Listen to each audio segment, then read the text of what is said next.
Hello दोस्तों, मैं बंटी सिंह आपके अपने यूट्यूब चैनल उत्थान कोचिंग में आपका स्वागत करता हूं और उम्मीद करता हूं कि आप सब स्वस्थ होंगे, खुश होंगे। और मैं भगवान से प्रार्थना करता हूं कि आप जहां भी हों स्वस्थ हों और खुश हों। तो देखियो दोस्तों, आपको मालूम है कि हमने आधुनिक भारत की सीरीज चलाई है और कम टाइम में ज़्यादा चीज़ें तैयार करना, एक सीक्वेंस से चीज़ें तैयार करना, ये हम इस वीडियो में कर रहे हैं और आपका साथ भरपूर मिल रहा है। धन्यवाद। जितने लोग साथ दे रहे हैं उन सभी का धन्यवाद, और जो इस समय वीडियो देख रहे हैं आपका भी धन्यवाद भाई, जो आप हमें सपोर्ट कर रहे हैं। तो दोस्तों, हमने 15 नंबर के पॉइंट तक इससे पहली वीडियो में कर रखे हैं पार्ट 1 में, ये पार्ट 2 है। पार्ट 2 में हम देखेंगे,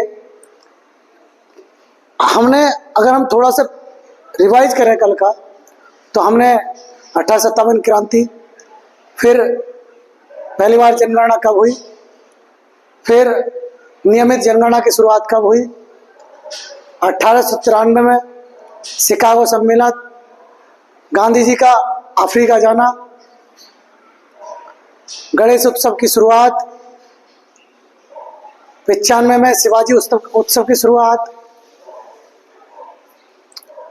96 में पहली बार वंदे मातरम गाया गया, 1901 में गांधी जी ने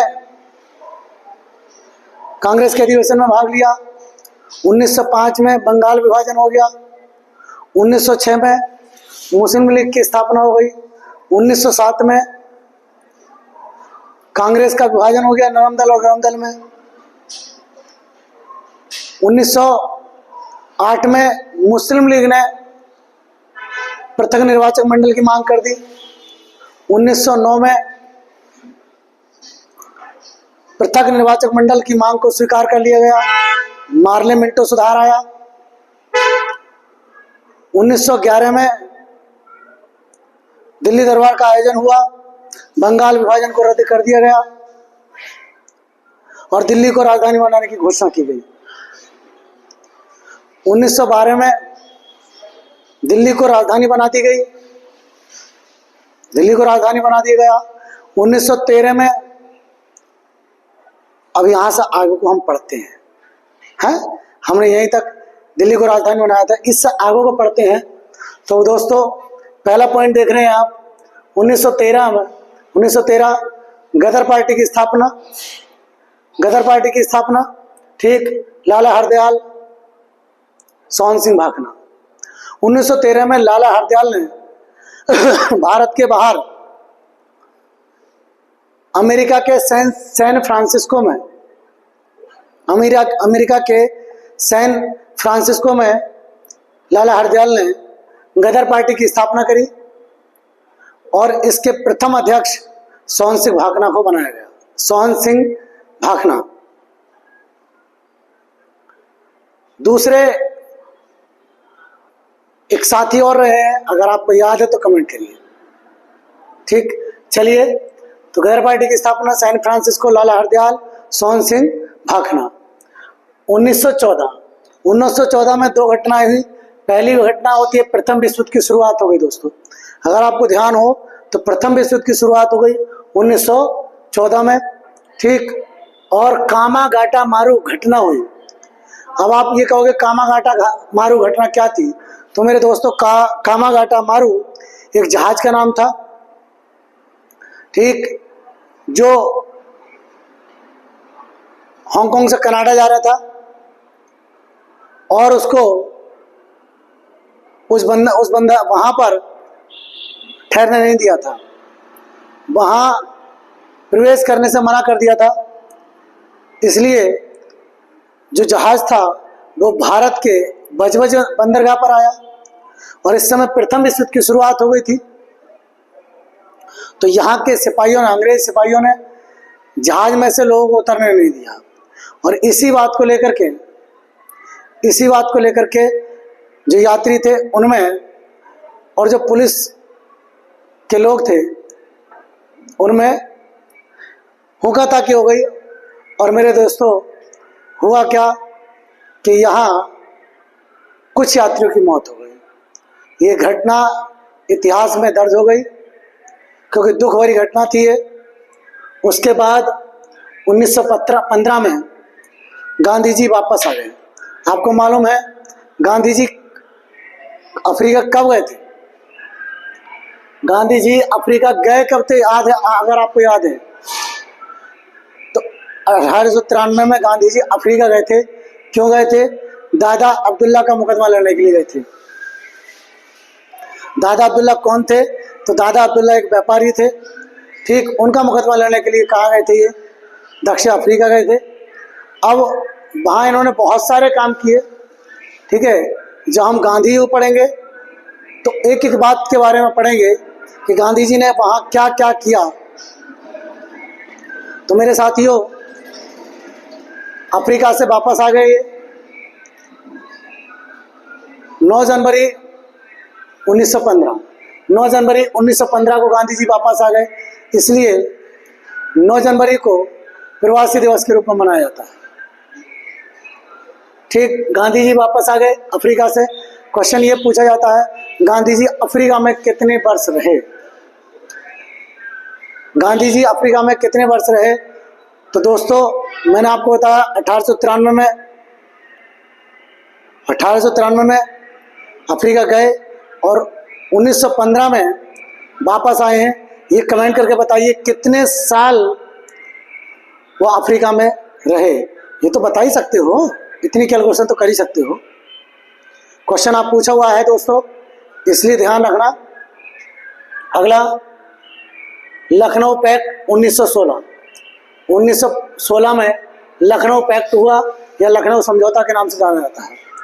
1916 में दोस्तों लखनऊ में अधिवेशन हुआ, कांग्रेस का अधिवेशन हुआ। इसकी अध्यक्षता जो कर रहे थे अंबिका चरण मजूमदार कर रहे थे। अंबिका चरण मजूमदार कर रहे थे। और जो गरम दल और नरम दल में कांग्रेस बट गई थी, कब? 1907 में। इनके बीच में समझौता हुआ और एक हो गए। और दूसरा समझौता जो हुआ था मुस्लिम लीग के और कांग्रेस के बीच में हुआ था। मुस्लिम लीग के और कांग्रेस के बीच में हुआ था। इसलिए मेरे साथियों, ये एक ऐतिहासिक घटना बन गई, इसलिए इसको हमें पढ़ना पड़ता है, पढ़ना भी चाहिए, ठीक। तो 2 समझौते हुए थे, एक तो मुस्लिम लीग के बीच में और कांग्रेस के बीच में, और कांग्रेस के गरम दल और नरम दल के बीच में समझौता हुआ था, ठीक। ये समझौता हुआ कहाँ था? लखनऊ में। लखनऊ में दोस्तों, ये लखनऊ में अधिवेशन हुआ था। लखनऊ में अधिवेशन हुआ था, तो वहीं इसको लखनऊ समझौता या लखनऊ पैक्ट के नाम से जाना जाता है, ठीक। इसकी अध्यक्षता कौन कर रहे थे? अंबिका चरण मजूमदार। बहुत ध्यान रखेंगे मेरे दोस्तों, अंबिका चरण मजूमदार कर रहे थे। 1917 में चंपारण सत्याग्रह हुआ। कांग्रेस की प्रथम महिला अध्यक्ष बनी एनी बेसेंट। साबरमती आश्रम की स्थापना। गांधी जी ने साबरमती आश्रम की स्थापना की। कोचरब पड़ता है अहमदाबाद, साबरमती नदी के किनारे, ठीक है। यहाँ साबरमती आश्रम की स्थापना करी 1917। ध्यान रखेंगे दोस्तों, 1917, ठीक। कोचरब स्थान का नाम आता है, कोचरब। इसकी स्थापना करी, ठीक। अब उसके बाद बात करी जाए तो चंपारण सत्याग्रह हुआ। इसी समय कांग्रेस का कांग्रेस का अधिवेशन हुआ था कलकत्ता में। कांग्रेस का अधिवेशन हुआ था कलकत्ता में, पूरा देख रहे हो। कांग्रेस की प्रथम महिला अध्यक्ष एनी बेसेंट, जो कलकत्ता में हुआ था। कलकत्ता में अधिवेशन हुआ कांग्रेस का, और इसकी जो अध्यक्ष बनाई गई श्रीमती एनी बेसेंट को बनाया गया। अब आपको याद है कि श्रीमती, और मैंने पिछले वीडियो में शायद आपसे पूछा था कि एनी बेसेंट कहाँ से आई थी, तो आयरलैंड से आई थी। आयरलैंड से आई थी। 1893 में भारत आई थी, ठीक। और 1898 में उन्होंने एनी बेसेंट ने सेंट्रल हिंदू कॉलेज की स्थापना करी थी बनारस में। सेंट्रल हिंदू कॉलेज की स्थापना करी थी, ठीक। और दोस्तों एक पॉइंट छूट गया, ये पॉइंट छूट गया 1916 का। अगर आप सुन सकते हो, अगर आप अपने नोट्स बना रहे हैं तो ये लिख लेना, 1916 में होम रूल लीग की स्थापना हुई। दोस्तों मैं लिखना भूल गया, सॉरी चाहूँगा। 1916 में होम रूल लीग की स्थापना हो गई। होम रूल लीग की स्थापना दो लोगों ने करी थी, एक बाल गंगाधर तिलक और दूसरी एनी बेसेंट। मेरे दोस्तों अगर बात करी जाए होम रूल लीग सबसे पहले किस देश में लागू हुआ था, तो आयरलैंड में ही लागू हुआ था। और उसी से प्रेरित होकर के पहले मतलब एनी बेसेंट भारत आई आयरलैंड से, लेकिन उससे पहले बाल गंगाधर तिलक ने पुणे में होम रूल लीग की स्थापना कर दी 1916 में। और एनी बेसेंट ने उसके बाद मद्रास में होम रूल लीग की स्थापना करी। ये आपको अच्छी तरीके से बखूबी याद होगा। नहीं है तो भाई ये पॉइंट मेरी तरफ से बढ़ा लेना, बहुत काम का पॉइंट है। तो चलिए दोस्तों, कहाँ गए हम, तो कांग्रेस का अधिवेशन हुआ कलकत्ता में और एनी बेसेंट को अध्यक्ष बनाया गया। ये अब तक जो अधिवेशन हुए उसमें ये पहली महिला थी जिन्होंने अध्यक्षता संभाली थी। इसलिए कांग्रेस अधिवेशन की पहली महिला अध्यक्ष कौन आती है, एनी बेसेंट आती हैं। कौन आती हैं दोस्तों, एनी बेसेंट आती हैं। ध्यान रखेंगे कहाँ अधिवेशन हुआ था, कलकत्ता में हुआ था, ठीक।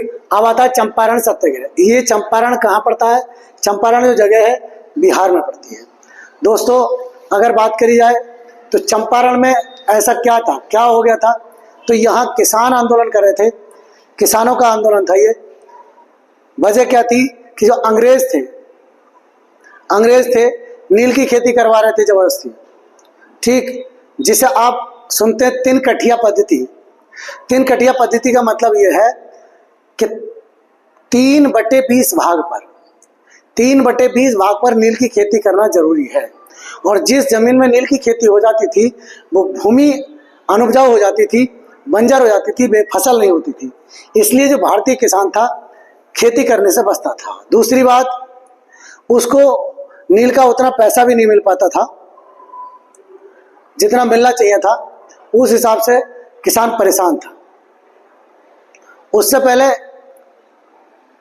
अगर बात करी जाए तो एक व्यक्ति आते हैं राजकुमार शुक्ल की मुलाकात गांधी जी से पहले हो चुकी थी, क्योंकि 1915 में भारत आ गए थे, ठीक। और ये 1917 की बात कर रहा हूँ, ठीक है। तो उनकी मुलाकात गांधी जी से पहले हो गई थी और गांधी जी की बातों से, गांधी जी के वचनों से बहुत ज़्यादा प्रभावित हो गए थे। इसलिए जब वहाँ चंपारण में, बिहार के व्यक्ति थे, चंपारण में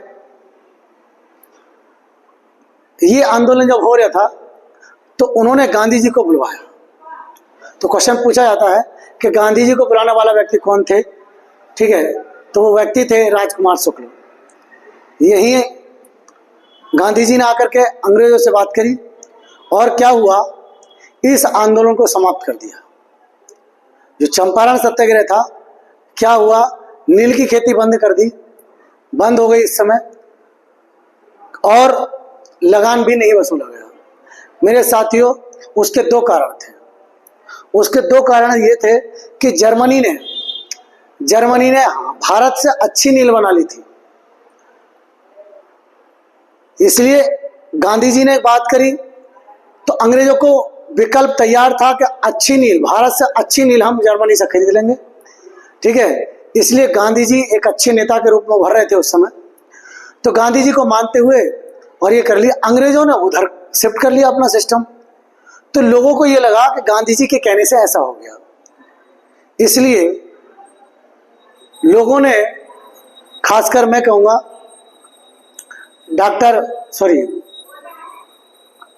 नाम आता है आपका, देखिए दोस्तों,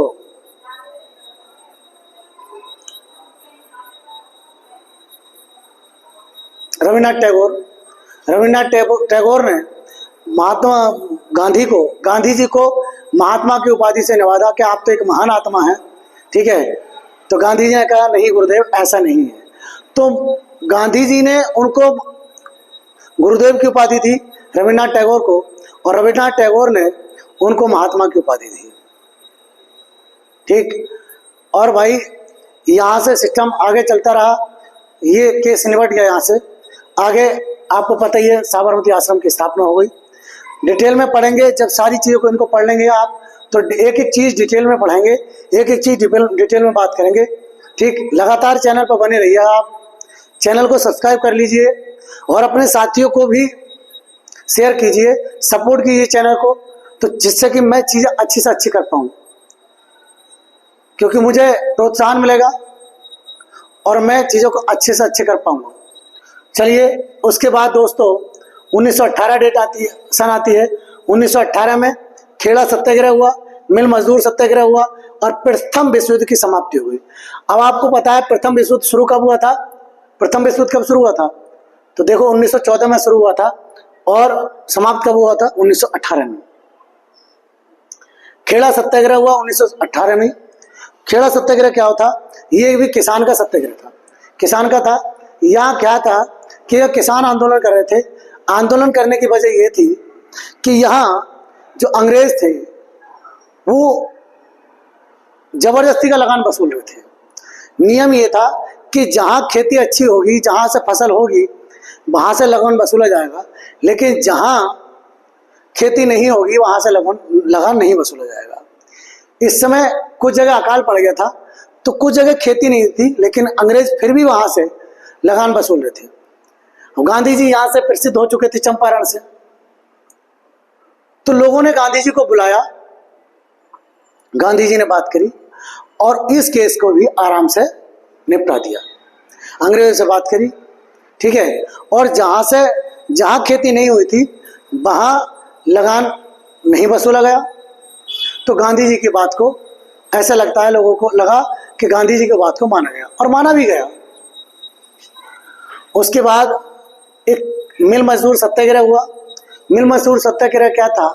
इस समय मेरे साथियों एक प्लेग बीमारी फैल गई थी, जैसे अभी कोरोना आया था, प्लेग बीमारी फैल गई थी। और प्लेग बीमारी में क्या था कि मजदूरों ने, जो मिल के मजदूर थे, उन्होंने काम पर जाना बंद कर दिया था। अब काम पर जाना बंद कर दिया तो मिल में जो कच्चा माल था, कपड़ा था, कच्चा माल था, वो बेकार हो जाता। इसलिए मिल मालिकों ने लालच दिया मजदूरों को कि हम आपको 50% बोनस देंगे, हम आपको 50% बोनस देंगे, आप आइए। मजदूर काम करने गए, लेकिन उनको उनका बोनस नहीं दिया गया। तो वो आंदोलन कर रहे थे। गांधी जी को पता चला, गांधी जी को बुलवाया गया, गांधी जी आ गए। हुआ क्या कि सभी मिल मजदूरों ने भैया क्या करा कि जब मिल मालिकों ने उनकी बात को ऐसे नहीं माना, तो उन्होंने कहा कि हम भूख हड़ताल करेंगे। तो मजदूर भूख हड़ताल पर बैठ गए। अब गांधी जी उनके साथ थे। तो मेरे साथियों आप बताओ, अब गांधी जी को मजबूरी में भूख हड़ताल पर बैठना पड़ता। तो ये पहली कंडीशन थी जब गांधी जी ने भूख हड़ताल की। कौन सी? मिल मजदूर सत्याग्रह। पहली बारी गांधी जी ने भूख हड़ताल की, ठीक है दोस्तों, मिल मजदूर सत्याग्रह। और बाद में क्या हुआ? गांधी जी के माध्यम से 35% बोनस मजदूरों को दिलवाया गया।